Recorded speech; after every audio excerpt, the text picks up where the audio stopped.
हैं। तो आज गौकर्ण जी भजन कर रहे थे तो जो प्रेत बन गया था धुंधकारी आज सामने आ गया और आकर के आज डराने लगा, जाकर के डरा रहा है। कभी तो भैंसा बन जाता है, कभी हाथी बन जाता है, कभी जाकर के मेढ़ा बन जाता है। सकरन मेषा सकरन दस्ते सकरश्चा महिषो भवन सकरंद्र सकरश्चाग्नि पुनश्चा पुरुषो भवन। कभी तो मेष बन जाता है, मेढ़ा बन जाता है, कभी हाथी बन जाता है, कभी भैंसा बन जाता है, कभी राजा का रूप धारण कर लेता है, कभी अंगारे बन करके आकाश से बढ़ने लगे। पुनश्चा महिषो भवन और जाकर के फिर मनुष्य बन के सामने खड़ा हो गया। गौकर्ण जी कह रहे हैं लगता है कि कोई अधोगति में चला गया है, इसलिए मुझे डरा रहा है। कभी तो भैंसा बन के कभी हाथी बन के डरा रहा है। भगवान आज पूछने लगे उनसे, गौकर्ण जी महाराज पूछ रहे हैं, जैसे पूछा लेकिन उसके मुंह से आवाज नहीं निकल रही, ये रोए जा रहा है, आंखों से आंसू चले जा रहे हैं। जिसकी फांसी लगा के मृत्यु होती है या आग से फांसी होती है वो बोल नहीं पाता है व्यक्ति, बस वो रोता है। आज ये रोए जा रहा था तो गौकर्ण जी समझ गए लगता है कोई पापी है, धोखती में चला गया है, इसका पाप इसे बोलने नहीं दे रहा। तो गौकर्ण जी ने अपने कमंडल में से जल लिया और अभिमंत्रित जल करके मंत्र के द्वारा अभिमंत्र जल को किया और जल के अभिमंत्रित करे जो जल के छींटा दिए हैं। जब जल के छींटा दिए तो आज उसका पाप क्षीण हो गया और वो कहने लगा, पूछा तो कौन है भैया? तो आज वो कह रहा है कि अहम भ्राता त्वदीयोऽस्मि धुंधकारी ते नामतः शकीये नैव दोषेण ब्रह्म त्वं नाशितं मया। आज वो कह रहा है, अरे गौकर्ण भैया मैं तुम्हारा भाई धुंधकारी हूँ। कहले मेरा भाई धुंधकारी? हाँ। तुम ये प्रेत योनि में कैसे चले गए? मैंने तो तुम्हारे लिए गया में पिंडदान किया, गया श्राद्ध किया। जो अधोगति में चले जाओ उनके लिए ब्रह्म कपाली की गति नारायण में, फिर भी तुम्हारा उद्धार नहीं हुआ। तो आज वो कह रहा है प्रेत कि भैया तुमने एक बार गया श्राद्ध किया है, एक बार ब्रह्म कपाली बद्री नारायण में करी है, लेकिन मेरा पाप इतना है कि गया श्राद्ध सतेनापि और मुक्तिर्मेना भविष्यति। तुम जाकर के गया में 100 बार पिंडदान करो, ब्रह्म कपाली 100 बार करो, लेकिन मेरा उद्धार होने वाला नहीं है। तो कैसे उद्धार होगा? कि भैया तुम ही जानो कैसे मेरा उद्धार होगा। गया श्राद्ध करेंगे, ब्रह्म कपाली करेंगे, पिंडदान से मेरा उद्धार होने वाला नहीं है। तो आज वो कहते हैं कि आप तो अपने स्थान के लिए चले जाओ। गौकर्ण जी कह रहे हैं अपने भाई धुंधकारी से कि अभी तो तुम अपने स्थान के लिए चले जाओ, बाद में तुम्हारे लिए मैं उपाय सोचूंगा तब बुलाऊंगा तुम्हें। आज वो धुंधकारी अपने स्थान के लिए चला गया। सुबेरा हुआ, सभी दर्शन करने आए गौकर्ण जी के, क्योंकि बहुत ही उच्च कोटि के संत हो चुके थे। भजन करने से आत्माराम संत हो गए गौकर्ण जी। उनके दर्शन के लिए लोग तरसते हैं, जैसे हमारे गुरुदेव के लिए लोग तरसते हैं। श्री श्री 1008 श्री माखनदास जी महाराज गुरुदेव भगवान के लिए लोग तरसते हैं, दर्शन मिल जाए। ऐसे ही उच्च कोटि के संत हो गए थे गौकर्ण जी महाराज। उनके दर्शन के लिए दूर दूर से लोग आते थे। आज उनके पास दर्शन के लिए आए तो उन्होंने कहा कि भाई आप हमारे पास आए हैं, लेकिन हम आपसे कुछ प्रश्न करना चाहते हैं। सबने कहा महाराज बताइए। तो कहने लगे महाराज हमारा भाई प्रेत बन गया है, हमने पिंडदान किया, गया श्राद्ध किया, ब्रह्म कपाली की, लेकिन उद्धार नहीं हो रहा है। उनका उद्धार कैसे होगा? सभी से प्रश्न किया तो सबने एक ही जवाब दिया कि महाराज आप तो उच्च कोटि के संत हैं, आप इसका निर्णय नहीं ले पा रहे, उद्धार नहीं कर पा रहे, तो हम लोग क्या जाने। लेकिन हम आपने पूछा है तो इसकी सलाह दे सकते हैं। आप सूर्य भगवान से पूछ लो, क्योंकि आप तो उच्च कोटि के संत हैं, भगवान आपको सूर्यदेव बता देंगे इसका उपाय। जैसे ही कहा तो गौकर्ण जी महाराज ने सूर्य का आवाहन किया। दोपहर का समय हो गया था, मध्याह्न का। सूर्य भगवान का स्तमन किया। सूर्य भगवान मध्य में रुक जाते हैं और कहते गौकर्ण मुझे मत रोको, नहीं तो संसार का चक्र बिगड़ जाएगा, एक पल के लिए नहीं रुकता हूँ, मेरा रथ हमेशा चलता रहता है। सूर्य चंद्रमा अपने समय पे उदय होते हैं, समय पे ही अस्त होते हैं, मेरे की मत रोकिए।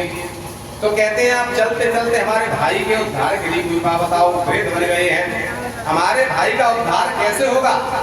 जो मैंने गया श्राद्ध कर दिया, पिंडदान कर दिया, लेकिन उद्धार नहीं हो रहा, उनका उद्धार कैसे होगा? मेरे भाई धुंधकारी का कोई उपाय बताओ। तब श्री सूर्य भगवान कहते हैं गौगण जी से कि श्रीमद् भागवतार मुक्ति सप्ताह वाचनम कुरु इति सूर्य वचः सर्वैर धर्म रूपम तु विश्रुतः। सूर्य भगवान कहते हैं गौगण जी, अगर तुम अपने भाई धुंधकारी का उद्धार चाहते हैं, उन्होंने ब्राह्मण होकर के बहुत पाप किया है, इसलिए उनके उद्धार के लिए, प्रेत योनि से मुक्ति के लिए, जिनके पितृ दुखी हैं, जिनके घर में पितृ बाधा है, देवताओं की बाधा कभी ठीक नहीं होती है, तो ऐसे अधोगति में जाने वालों के लिए सप्ताह वाचनम कुरु, 7 दिनों में श्रीमद् भागवत सुना दो और प्रेत योनि से मुक्त हो जाएंगे। ऐसा कहकर के सूर्य भगवान आज अंतर्हित हो गए और वहां से चलने लगे। अब तो अपने भाई के उद्धार के लिए गौगण जी ने श्रीमद् भागवत सप्ताह ज्ञान यज्ञ का आयोजन किया है। कथा प्रारंभ होने लगी, प्रेत का आह्वान किया तो धुंधकारी प्रेत बन गया था, वो आकर के विराजमान हो गया। गौगण जी महाराज आज भागवत प्रारंभ करते हैं, उनको सुनाना। जैसे ही भागवत के महत्व का पहला श्लोक उठाया कि सच्चिदानंद रूपाय विश्वोत्पत्त्यादि हेतवे तापत्रय विनाशाय श्री कृष्णाय वयं नमः। जैसे पहला श्लोक उठाया तो धुंधकारी खड़ा होकर के चलने लगा, प्रेत चलने लगा। गौगण जी कहते भैया तुम्हारे उद्धार के लिए कथा सुना रहे, तुम कहाँ जा रहे हो? तो धुंधकारी आए प्रेत के रूप में फिर बैठ गया, फिर श्लोक उठाया तो फिर खड़े होकर के चलने लगे, फिर श्लोक उठाया फिर चलने लगे। गौगण जी कहते हम तुमसे बार बार कह रहे हैं, तुम कथा नहीं सुन रहे, तुम तो जाकर के खड़े होकर चल देते हो। तो धुंधकारी रोने लगा, धुंधकारी रोने लगा और क्या कह रहा है कि भैया मैं तो कथा सुनना चाह रहा हूँ, लेकिन जब तुम भागवत का श्लोक पढ़ते हो तो मेरे लिए 2 व्यक्ति मेरे दोनों हाथों को पकड़ के मुझे लेके चल देते हैं, मैं नहीं जाता हूँ, मुझे कोई पकड़ के ले जाता है। तो गौगण जी समझ गए कि इसका जो पाप है वो इसको कथा नहीं सुन देते। कहते हैं कि तुलसी पूरब पापते, तुलसी पूरब पापते हर चर्चा न सुहाय। ओके कोंगे के लरिमर के घर को उठ जाए, और जैसे ज्वर के जोर से सो भूख विदा हो जाए। तुलसीदास जी कहते हैं कि जिसको बुखार आ जाता है उसको भूख नहीं लगती, जिसको बुखार आ जाए उसकी भूख खत्म हो जाती है, भूख चली जाती है। तो ऐसे ही तुलसी पूर्व पापते सो हर चर्चा न सुहाय। जो तो पाप होता है, पहले तो पाप ज्यादा होगा तो हम कथा में पहुंच ही नहीं पाएंगे। बेशक गांव में ही कथा कहीं नहीं हो, गांव में ही हो, पास न हो, लेकिन हम कथा में पहुंच नहीं पाएंगे। क्यों नहीं पहुंच पाएंगे? कि जो हमारा पाप है वो हमें कथा में नहीं जाने देगा, क्योंकि कथा में जाने से हमारे जीवन के सारे पाप भस्म हो जाते हैं। कथा में जाकर के बैठ गए, कथा सुनी, इतने से हमारे जीवन के सारे पाप भस्म हो जाते हैं। तो इसलिए वो पाप विचार करता है अगर ये कथा में गए तो मैं नष्ट हो जाऊंगा, तो इसलिए वो पाप कथा में जाने नहीं देता है। क्योंकि कोई ना कोई ऐसा काम लग जाएगा कि वो कथा में नहीं पहुंच पाएगा। ग्रह कारज नाना जंजाला, ऐसा जाल बिछा हुआ है गृहस्थी का, नाया का, कि हम कथा में पहुंच नहीं पाते। अगर कहीं पहुंच भी गए, कोई हमारा पुण्य उदय हो गया तो हम कथा में पहुंच भी गए, लेकिन कथा नहीं सुन पाएंगे, या तो बात में लगे रहेंगे। गए हैं कथा में वो बकरा में लगे हैं, पल्लू नीचे कर लो, मत सुन ले पंडित, तो भक्ता है तो भक्ता ही रहेंगे। तो तुम घूमने लगे जो बता रहा है, हाँ भैया तुम घूम आएगा, आज बातचीत कर ले, जहाँ भेजा घूम आएगा। तो जो पाप होता है वो कथा में आकर के भी तुम्हें कथा में मन नहीं लगने देगा, पाप तुम्हारा। इसलिए अगर बातें भी ना करे, शांति से बैठे तो पड़ोसी बतरा देंगे, कहीं सुन देंगे कथा। और फिर वो भी अगर अलग बैठ गए, किसी के पास नहीं बैठ रहे, तो नींद आ जाएगी। जब पाप कथा में बैठोगे तो नींद आ जाएगी, क्योंकि पाप तुम्हें कथा सुनने नहीं देगा। अगर नींद भी नहीं आई तो कऊ से झगड़ जाओगे, तो झगड़ा करके वहां से खड़े होकर चले जाओगे, तुम्हारा पाप तुम्हें कथा नहीं सुन देगा। तो आज विचार करें, इसका पाप नहीं सुनने दे रहा है। आज भगवान गौकर्ण भगवान सोचते हैं, गौकर्ण जी ने सोचा इसका पाप ज्यादा है, वो इसे कथा नहीं सुनने देंगे। कहने लगे तुम ये बताओ कितने छोटे बन सकते हो, क्योंकि बड़े तो हमें पता है हाथी बन गए थे, लेकिन छोटे कितने बन सकते हो। तो उन्होंने कहा महाराज मैं सुई के नकारे में है क्या निकल जाऊंगा, इतना छोटा बन सकता हूँ। वहीं पर बांस पड़ा हुआ था, बांस उठा करके इसमें घुस जाओगे कि हाँ महाराज मैं तो सुई के नकारे में घुस जाऊं, ये बांस तो बहुत बड़ा है। बांस की पंगोली में आज धुंधकारी प्रवेश कर गए प्रेत रूप में, सीधे हाथ में वो बांस जमीन में गाड़ दिया। अब नीचे जमीन और ऊपर बांस की गांठ, बीच में फंस गए, अब कहीं निकल नहीं पा रहे। अब तो कथा प्रारंभ हो गई। गौकर्ण जी ने महात्मा की कथा कही, दूसरे दिन की कथा, तीसरे दिन की, चौथे दिन की, पांचवीं, छठवीं, सात दिन की कथा पूर्ण हुई। जैसे ही कथा पूर्ण हुई तो आज बीच में से बांस फट जाते हुए और उसमें से भगवान के जैसे पार्षद होते हैं, ऐसा धुंधकारी का दिव्य पार्षद का रूप बन गया और पार्षद बनकर के उसमें से प्रकट हो गए। पीतांबर साधन्वी मुकुटे कुटनान्वितः, जैसे भगवान नारायण के पार्षद होते हैं ऐसा सुंदर रूप है और प्रकट हो गया सामने धुंधकारी। और क्या कह रहा है अपने भैया से, क्या धन्या भागवती वार्ता प्रेत पीड़ा विनाशिनी। आज वो धुंधकारी प्रेत बन गया, वो कहता है भैया आज आपने मेरा उद्धार कर दिया, मैं प्रेत बन गया था, इसलिए धन्या भागवती वार्ता प्रेत पीड़ा विनाशिनी। हमारे घर में कैसी भी पितरों की बाधा हो, देवतन की बाधा हो, अधोगति में हमारे कोई पुरखा चले गए हों, तो उनके लिए उद्धार के लिए 7 दिन भागवत सुनाने से उनका उद्धार हो जाता है। ऐसा कह करके धुंधकारी अपने भाई के चरणों में प्रणाम करता है गौकर्ण जी महाराज के। तब तक स्वर्ग से विमान आ गया धुंधकारी के लिए, आज विमान में बैठने के लिए तैयार हुआ। तो गौकर्ण जी कह रहे हैं भैया भगवान के पार्षदों से, तो ये बताओ मेरे एक विमान क्यों आया, कि तुम्हारे भाई के लिए धुंधकारी के लिए स्वर्ग ले जाने जो कथा सुनी है। तो क्या बोले श्रोता तो बहुत बैठे हैं, श्रोता तो इतने आए हैं, अगर कथा से ही विमान आता है तो सबके लिए विमान क्यों नहीं आया। लोग ये कहेंगे कि गौकर्ण जी ने अपने भैया को विमान में बैठ कर स्वर्ग में भेज दिया और किसी का उद्धार नहीं किया। तो इसमें मेरा दोष है कि कथा सुनने वालों में कोई दोष रह गया। तो भगवान के पार्षद कह रहे हैं कि श्रवणस्यापि वेदेन फलभेदोऽत्र संस्थितः श्रवणन्तु कृतं सर्वे न तथा मननं कृतः। भगवान के पार्षद कह रहे हैं कि तुम्हारे कथा सुनाने में कोई दोष नहीं है, सभी श्रोताओं को तुमने तो एक समान ही कथा सुनाई है, लेकिन श्रवणस्यापि वेदेन जितने भी श्रोता आए हैं वो कथा उद्धार के लिए नहीं सुन रहे।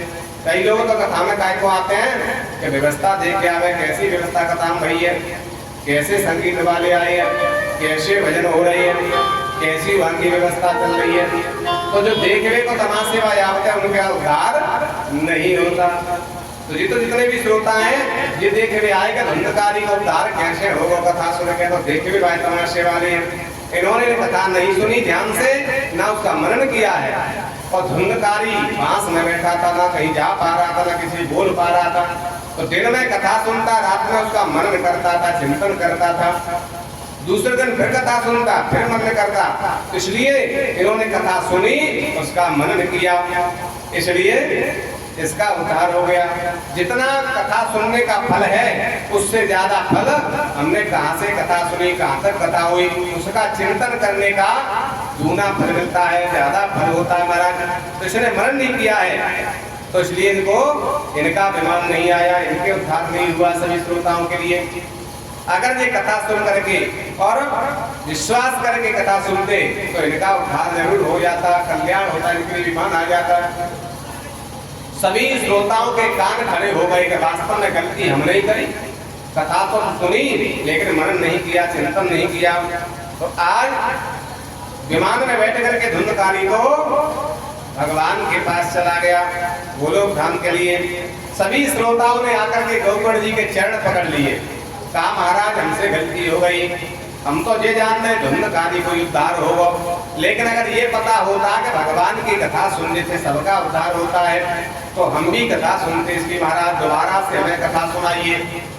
तो गौकर्ण जी महाराज ने दोबारा से श्रावण के महीना में श्रीमद् भागवत कथा सभी श्रोताओं की श्रवण कराई और 7 दिन में सभी श्रोताओं ने श्रवण की और 7 दिन बाद जितने भी श्रोता कथा सुनने आए उतने ही विमान 7वें दिन आ गए सभी श्रोताओं के लिए। साक्षात नारायण भगवान वहां प्रकट हो गए थे और नारायण भगवान ने अपने हृदय से अपने गौकर्ण जी को लगाया। व्यास मंच पर बैठे थे गौकर्ण जी, उनको अपने हृदय से लगाया। आप जैसे भक्त जहाँ होते हैं वहां मैं प्रकट होकर के उसका उद्धार करता हूँ, सभी श्रोताओं का कल्याण करता हूँ। आज भगवान ने गौकर्ण जी को अपने हृदय से लगाया और प्रकट हो गए, सभी श्रोताओं के लिए विमान आया। शास्त्रों में बताया है कि अयोध्या वासिनः पूर्वं यथा रामेण संगता तथा कृष्णेन ते नीता गोलोकं योगी दुर्लभः।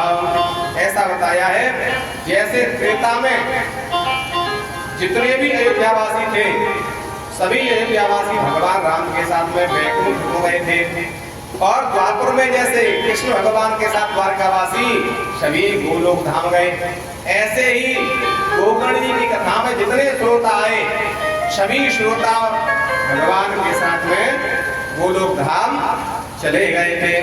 तो आइए भगवान सभी श्रोताओं के साथ में विमान में ढाल करके वैकुंठ धाम ले जा रहे हैं, सभी कीर्तन करते हुए जा रहे हैं, सभी कीर्तन कर रही हैं। सभी प्रार्थना करें कि भगवान हमारा भी जैसे सभी श्रोताओं का उद्धार किया, भागवत भगवान हमारा भी सबका उद्धार करें। सभी कीर्तन करते हुए जा रहे हैं। मुकुंद माधव केशव गोविंद, माधव मुकुंद माधव गोविंद बोल, केशव माधव हरि हरि। मुकुंद माधव गोविंद